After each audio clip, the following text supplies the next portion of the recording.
पाठशाला अढाई वर्षदेखि सुरु भयो तिमीसँग मेरो यात्रा।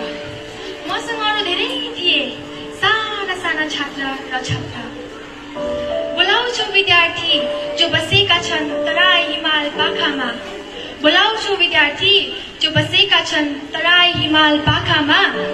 सबैलाई बटुलेर हुर्काउँछु तिम्रो न्यानो काखमा। सबैलाई बटुलेर हुर्काउँछु तिम्रो न्यानो काखमा। त्यसैले त भन्छु तिमी हौ मेरो प्यारो पाठशाला। त्यसैले त भन्छु तिमी हौ मेरो प्यारो पाठशाला। सुरुमा सानो हुँदा स्कुल आउन पटक्कै मन पर्थेन। सुरुमा सानो हुँदा स्कुल आउन पटक्कै मन पर्थेन। घर जाने, आमा जाने, बाबा जाने भन्दै राल सिँगान रोक्थिएन। तर बिस्तारै तिम्रो वातावरणले मेरो मनलाई आकर्षित गरायो। तर बिस्तारै मेरो मनलाई तिम्रो वातावरणले आकर्षित गरायो। नर्सरीदेखि एबीसीडीदेखि अहिलेसम्म अल्फा बीटा गामा सबै पढायो। नर्सरीदेखि एबीसीडीदेखि अहिलेसम्म अल्फा बीटा गामा सबै पढायो। त्यसैले त भन्छु तिमी हौ मेरो प्यारो पाठशाला।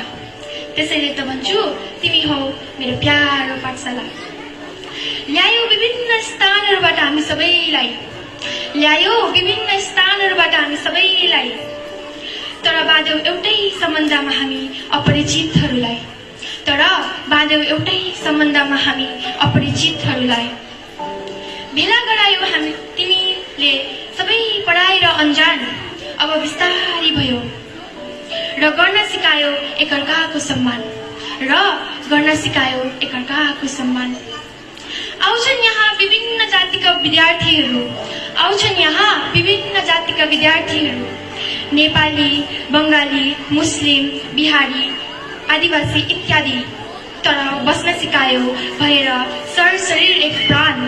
तर बस्न सिकायो भएर सर शरीर एक प्राण। बनायो हामीलाई एउटै स्कुलको सान। बनायो हामीलाई एउटै स्कुलको सान। त्यसैले त भन्छु तिमी हौ मेरो प्यारो पाठशाला। त्यसैले त भन्छु तिमी हौ मेरो प्यारो पाठशाला।